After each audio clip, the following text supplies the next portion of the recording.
औज़ु बिल्लाहि मिनश्शैतानिर्रजीम बिस्मिल्लाहिर्रहमानिर्रहीम। अम हसिबतुम अन तदखुलुल जन्नता वलम्मा यअलमिल्लाहु वल्लज़ीना जाहदू मिनकुम व यअलमस साबिरीन। सदक़ल्लाहुल अज़ीम। अल्लाहुम्मा सल्लि अला मुहम्मदिन व अला आलि मुहम्मदिन कमा सल्लैता अला इब्राहीम व अला आलि इब्राहीम इन्नका हमीदुम मजीद।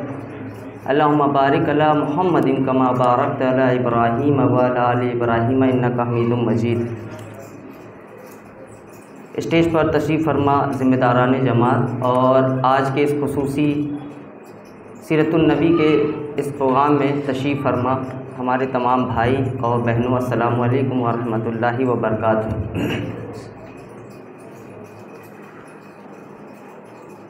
इस्लाम तलवार की ज़ोर से फैला पूरी दुनिया में।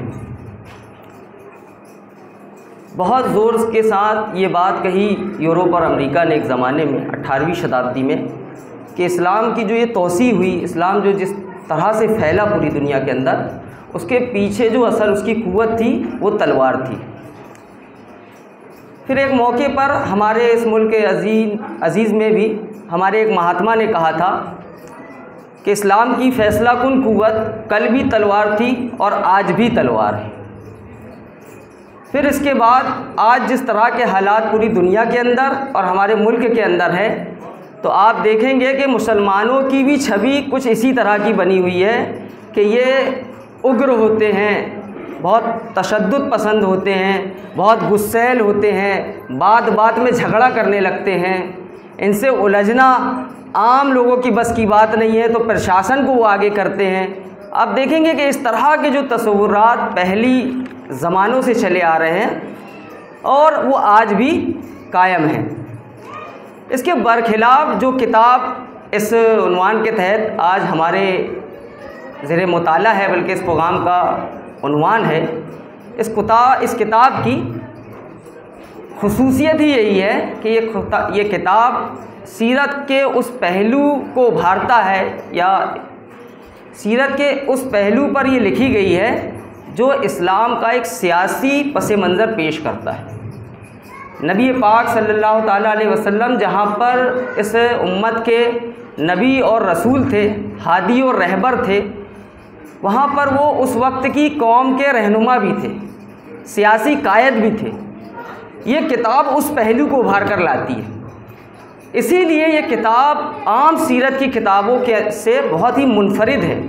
इसको पढ़ के इस्लाम का और नबी पाक सल्लल्लाहु अलैहि वसल्लम की ज़िंदगी सीरत का एक नुमाया पहलू उभर कर सामने आता है, जिससे ये उम्मत बेबहरा थी। इससे पहले बहुत कम ही लोग नबी पाक सल्लल्लाहु अलैहि वसल्लम को इस हैसियत से जानते थे, और उसी का नतीजा था कि एक नबी की हैसियत में जब नबी पाक सल्लल्लाहु अलैहि वसल्लम को देखा जाता था, तो जंग आपकी वो तदबीरें जो मदीना में की गई, वो उन्हें ये सोचने पर मजबूर करती थी कि एक सूफ़ी, एक संत, एक नबी और रसूल के कोई ज़ेब नहीं। इसलिए ये कन्फ्यूज़न बाद के लोगों के अंदर पैदा हुआ। बहरहाल जो मेरा उन्वान इस किताब के अंदर है, बिलखुसूस मक्का की 13 साला जद्दोजहद भरी ज़िंदगी के बाद सीरत का ये पहलू मदीना के अंदर जाता है। और मदीने के अंदर वो सिर्फ़ मुसलमान अलग नहीं होते, बल्कि मदीने की एक खुसूसियत ये है कि मदीने के अंदर इस्लाम ने एक रियासती रूप अख्तियार कर लेता है। ये सबसे बुनियादी नुक्ता है कि वो मुसलमान जो छितर पितर तौर पर अभी मक्का में सताए जा रहे थे, वो मदीने के अंदर उनकी पोजीशन बिल्कुल ही यकतर बदल गई। अभी नबी पाक सल्लल्लाहु अलैहि वसल्लम एक दाई थे जो हर हाल में अपनी दावत को पहुंचाना चाह रहे थे, उसके नतीजे में सताए जा रहे थे, परेशान किए जा रहे थे। उन पर ईमान लाने वाले लोग सताए और परेशान किए जा रहे थे। उसके बरखिलाफ़ मदीने के अंदर आप बाख्तियार थे, मदीने के अंदर आप एक हाकिम थे, और मदीने के अंदर मुसलमानों का अपना एक मुल्क था, अपनी एक रियासत थी। ये इसका सबसे बुनियादी नुक्ता है। अगर इस पहलू से, जिसका ये उन्वान दिया गया कि तहरीक इस्लामी तलवारों की छाँव में, जब हम इस पर गौर करेंगे तो इन बुनियादी चीज़ों का हमें लिहाज रखना पड़ेगा कि मदीने के अंदर ये दावत वो दावत नहीं जो मक्का में थी। इसके अंदर इसका रूप, इसका रंग और इसके करने के काम अब बिल्कुल बदल गए। दूसरी चीज़, कोई भी जब रियासत होती है तो उसका एक नस्बुलैन होता है, एक रियासत बामकसद होती है, उसके नज़दीक कुछ काम करने के होते हैं। तो इस रियासत के भी कुछ काम थे जिसके लिए कहा गया कि नबी पाक सल्लल्लाहु अलैहि वसल्लम ने एक दीन कामिल लेकर आए, एक ऐसी सिस्टम ऑफ लाइफ लेकर आए जिसका क़याम मतलूब था, यानी कि दीन का क़याम, अक़ामत दीन मतलूब था इस रियासत के। तो इस रियासत के जो आगे की कार्रवाई को जब हम पढ़ेंगे तो इस नुक्ते नज़र के साथ जब हम पढ़ते हैं तो उसका एक अलग पैराए हमारे सामने आता है। फिर यह कि ये इसका पहलू इस तरह से था, वो मदीने में जाके हो गया। एक सवाल ये उठता है कि क्या मदीने में जाकर नबी पाक सल्लल्लाहु अलैहि वसल्लम ने बिल्कुल बदल दिए अपने आप को, अपनी स्ट्रेटजी को और अपनी दावत को? कतई नहीं। नबी पाक सल्लल्लाहु अलैहि वसल्लम के सामने पहले दिन से अपना नस्बुलैन बिल्कुल क्लियर था। अभी हमारे सामने एक मिसाल आई सफ़ा की, यानी कि वो मकाम है कि जब नबी पाक सल्लल्लाहु अलैहि वसल्लम ने सबसे पहली बार कभी कुरैश को बुलाया था तो वो दावत का जिक्र नहीं आया, वो वहाँ दावत थी। वो दावत ये थी कि कुरैश, ए अहले कुरैश, मेरे पास एक कलमा है, अगर इसे तुम मान लो तो पूरा अरब तुम्हारे ज़ेरे निगी आ जाएगा, अब पूरा अजम तुम्हें जिज़िया देगा। अगर इस पर आप गौर करेंगे तो इसके अंदर हुकूमत की बात है, इक़्तिदार की बात है, इसके अंदर छा जाने की बात है, इसके अंदर बड़े होकर रहने की बात है, यानी कि पूरे के पूरा अरब ज़ेरे निगीर आपके अंडर आ जाएगा, जिसको हम कहते हैं ना अंडर आ गए ये सब लोग अब हमारे, और जो अजम है वो आपको टैक्स देंगे। पहले दिन की ये दावत है, पहले दिन की, सफ़ा के दिन। तो पहले दिन से आपको अपना मनसब, अपना लक्ष्य बिल्कुल क्लियर था नबी करीम सल्लल्लाहु अलैहि वसल्लम को। इसकी एक मिसाल दौरे मक्का के अंदर एक मौके पर आती है कि एक सहाबी रसूल नबी पाक सल्लल्लाहु अलैहि वसल्लम खाने काबा की दीवार से टेक लगाए बैठे हैं और एक सहाबी रसूल आते हैं। वो परेशान है, जिस तरह से अभी जिक्र आया कि मक्का के अंदर किस तरह से अहले ईमान परेशान किए गए थे। तो आपने कहा कि या रसूलुल्लाह, क्या हम हक़ पर नहीं हैं, या आप रसूल नहीं हैं, क्यों हम इतने परेशान हैं?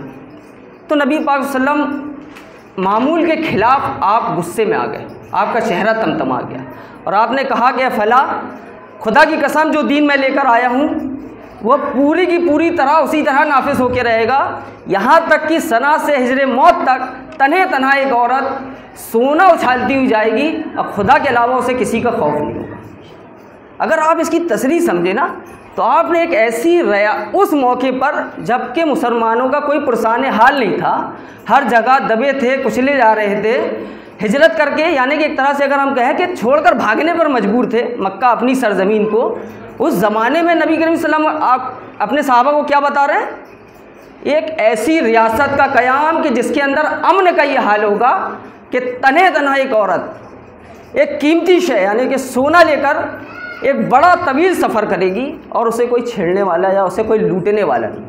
यानी कि आपके जहन में, आपके कल्ब के इत्मीनान की हद तक आपको अपने लक्ष्य का, अपने नस्बुलैन का इतना यकीन था कि उस ज़माने में भी जब किसी को कुछ नहीं दिख रहा था, कुछ सूझ नहीं रहा था, तब भी नबी करीम सल्लल्लाहु अलैहि वसल्लम को अपनी वो रियासत का नक्शा बिल्कुल क्लियर था। तो आपने देखा उसके अंदर वो रियासत का क़याम का पेशन गोई थी और उसके क़याम की एक रूपरेखा थी कि वो किस तरह से होगा उसकी वो। फिर आप देखेंगे कि इन दो वाक़यों के बाद जब ये मदीना रियासत क़ायम होती है इन मकासद के लिए, इन मकसद के लिए, और नबी करीम सल्लल्लाहु अलैहि वसल्लम ने उस रियासत का क़याम इस तरह से किया, तो अब आप देखिए कि एक तरफ कुरैश के साथ पूरा अरब है, एक तरफ कुरैश के साथ पूरा अरब है, एक तरफ अहले किताब जो कि कम तादाद में है मगर मुनाफिकत की आला दर्जे पर फायज़ हैं। इन दो लोगों के बीच पर नबी करीम सल्लल्लाहु अलैहि वसल्लम की एक छोटी सी रियासत मदीना है। हिजरत के बाद पहला ही साल था। मौलाना नईम साहब ने अब जो इसके अंदर तलवारों की छाव में जो चीज़ें लिखी हैं, अब उस पर हम आते हैं कि उन्होंने जो पहला साल था, हिजरत का पहला साल या गालिबन दूसरा साल, कि जब मारका बद्र हुआ, आप देखेंगे कि इस रियासत के क़याम के साथ ही उस पूरे अरब के इस तरह से कान खड़े हुए कि उन सब ने ठान लिया कि किसी भी हाल में इसको हमें सरवाइव करने यानी कि कायम रहने नहीं देना है, किसी भी तरह से इसको उखाड़ फेंकना है। एक के बाद एक 3 मार्के बड़े आपके सामने आते हैं कि सबसे पहला हम पढ़ते हैं कि उसके अंदर सबसे जो बिल्कुल ही स्टार्टिंग में आगाज़ में ही हुआ कि अरब 1000 का लश्कर लेकर आए मदीना पर चढ़ाई के लिए, जब नबी पाक सल्लम के पास सिर्फ 313 जानिसार थे। ये एक पहला मार्का था कि जब पूरा अरब आया, पूरे कुरैश आए अपनी पूरी कुव्वत के साथ, और फिर अल्लाह ताला की नुसरत से, अल्लाह ताला की फ़तह से वो तमाम तफसीलात हम मुख्तलिफ़ मकामात पर पढ़ते रहते हैं, सुनते रहते हैं कि अल्लाह ताला ने उन्हें फ़तह दी। ये मार्का टला। इसी के 1 साल के बाद कब्ल उससे भी ज़्यादा कुव्वत के साथ, उससे भी ज़्यादा बदले की भावना के साथ कुरैश फिर आ गए 3000 का लश्कर लेकर ओहद के मौके पर। और फिर हम देखते हैं कि वो ओहद का मार्का बद्र के मार्के से बिल्कुल उलट था, यानी कि बद्र का वो मार्का जिसे मुसलमानों ने कलील तादाद के बाद भी अल्लाह की नुसरत के साथ जीता, वहीं ओहद के अंदर ऐसी कमियां नज़्म की, ऐसी कोताहियां हमारे सामने आई कि वो मार्का बिल्कुल पलट गया, यानी कि जीती हुई जंग अहले ईमान हार गए।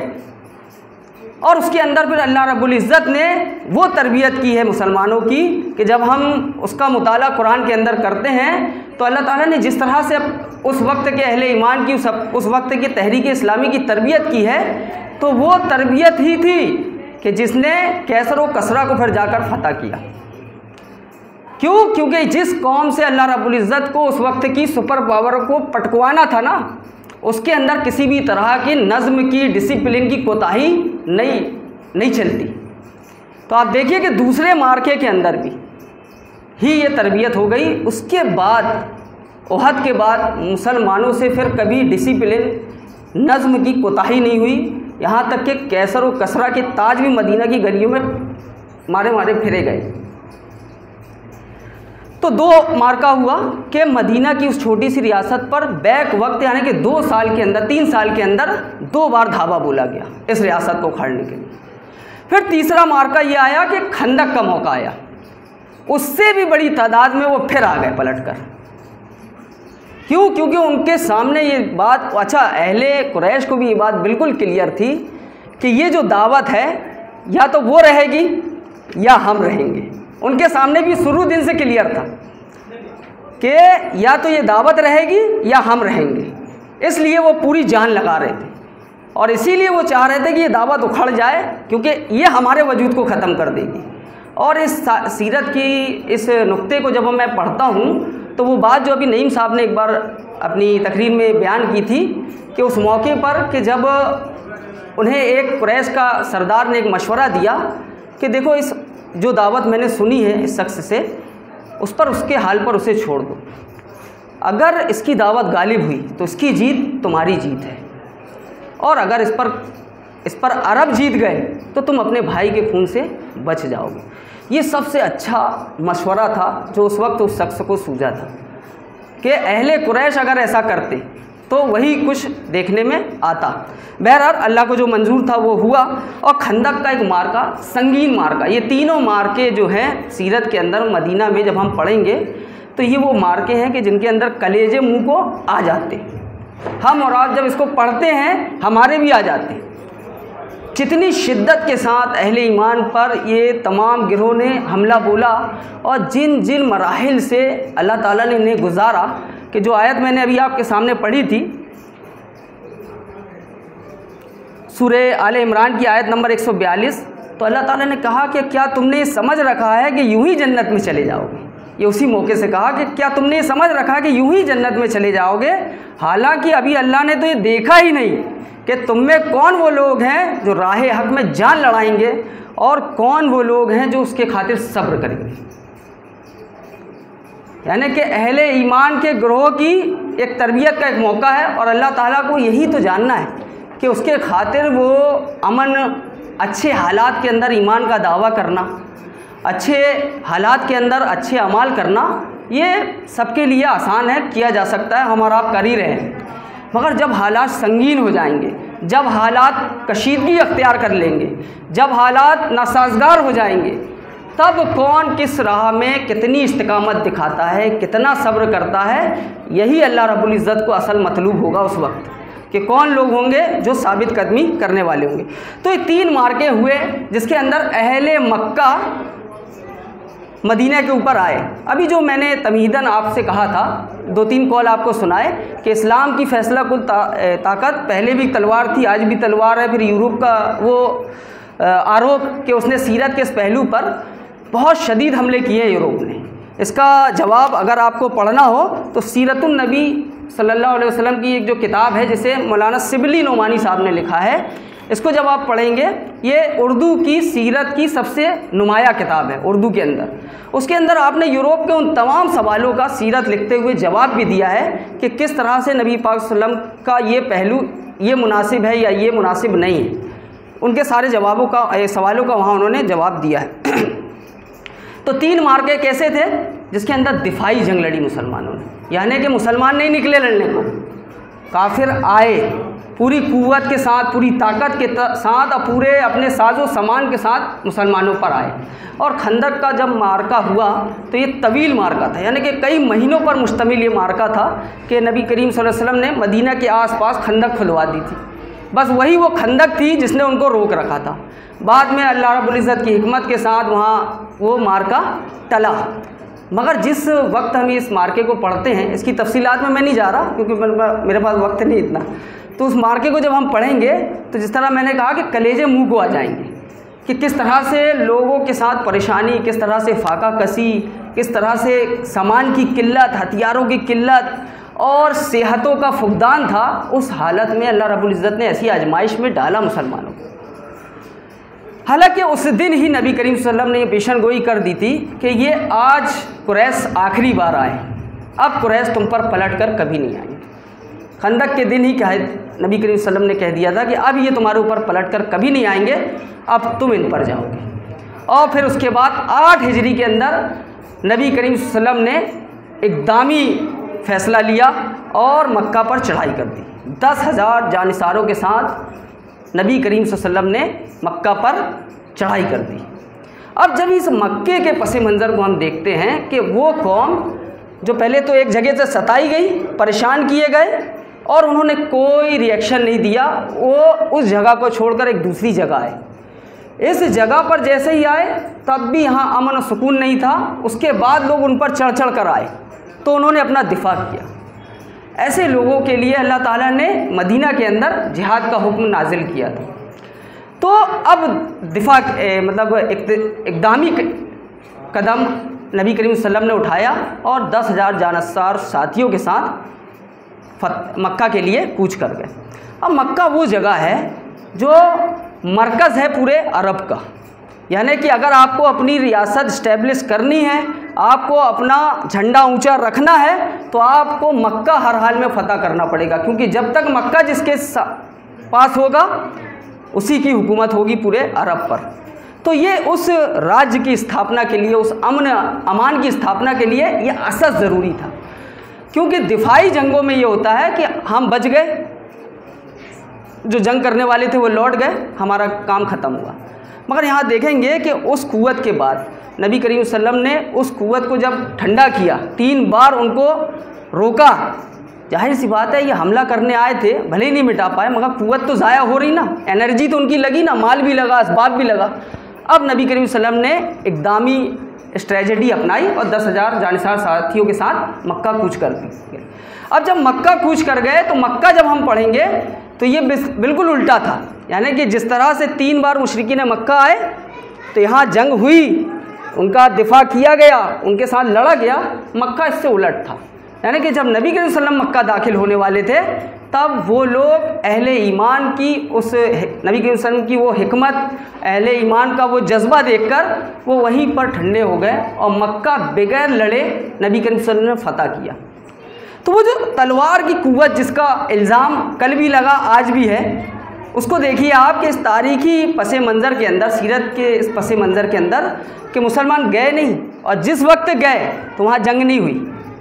अभी हमारे एक साहब ने एक बात कही कि जब अब देखिए कि इस्लाम की वो तालीमात कि इस्लाम जब फातेह होकर मक्के के अंदर दाखिल हुआ तब उसने दुनिया को क्या दिया, ये भी एक पहलू है जिस पर मुझे कुछ बात आपके सामने कहनी है कि जब मुसलमान फातेह की हैसियत से आ गए कि एक के बाद एक गिरोह जब अंदर आ रहा था मक्का के अंदर, उस किताब में जब आप पढ़ेंगे तो अबू सुफियान को नबी के वसल्लम ने कहा कि उस चोटी पर रखो ताकि वो देखे कि मुसलमानों का गिरोह किस तरह से आ रहा।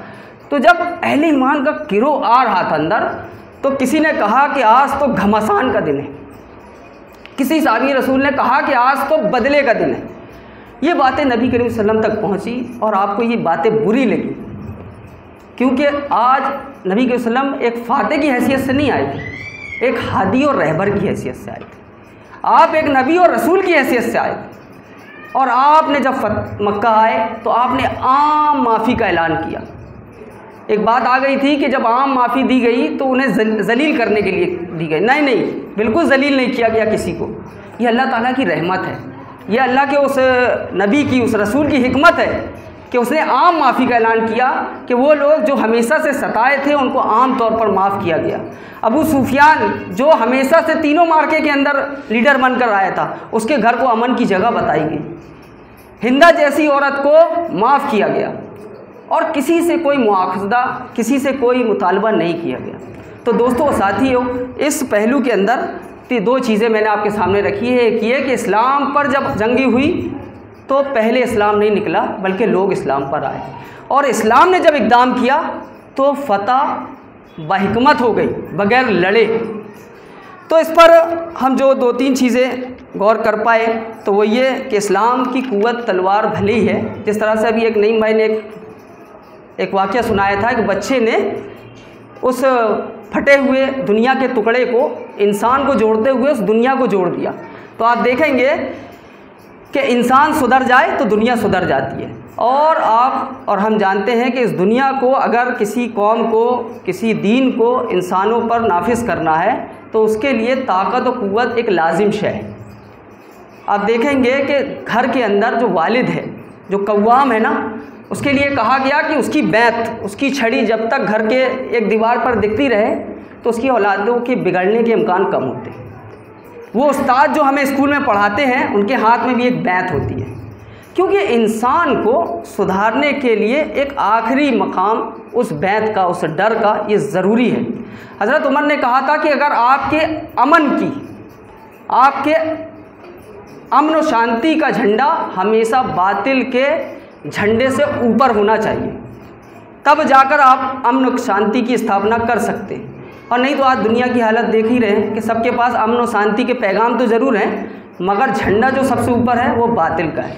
तो ये स्ट्रेटजी, ये बातें जो हमें सीरत के अंदर मिलती है। आखिरी बात मैं एक किताब का हवाला देते हुए, इस्लाम के उरूज व जवाल का इंसानी दुनिया पर असर, ये मौलाना अली मियाँ नदवी साहब ने ये किताब लिखी कि मुसलमान जब जब उरूज पर गए और जब जब जवाल पजीर हुए तो इस दुनिया के अंदर क्या क्या तब्दीलियाँ हुई। इस पूरी बात का जायज़ा लेते हुए उन्होंने ये बात लिखी है कि इस्लामी तालीमात की रूह से मुसलमान अल्लाह का फौजदार है, यानी कि सिपाही है, मिलिटेंट है, लड़ने वाला है। उसके लिए जिस दिन वो अपने इस फ़र्ज मनसबी पर आएगा, उसे याद आएगा, उस दिन दुनिया की कौमों का यौम हिसाब होगा। अल्लाह ताला से दुआ है जो बातें यहाँ पर आई हैं उस पर गौर करने, अमल करने की तौफ़ीक़ अता फ़रमाएँ। आमीन। अक़ाल क़ौली हाज़ा व अस्तग़फ़िरुल्लाह।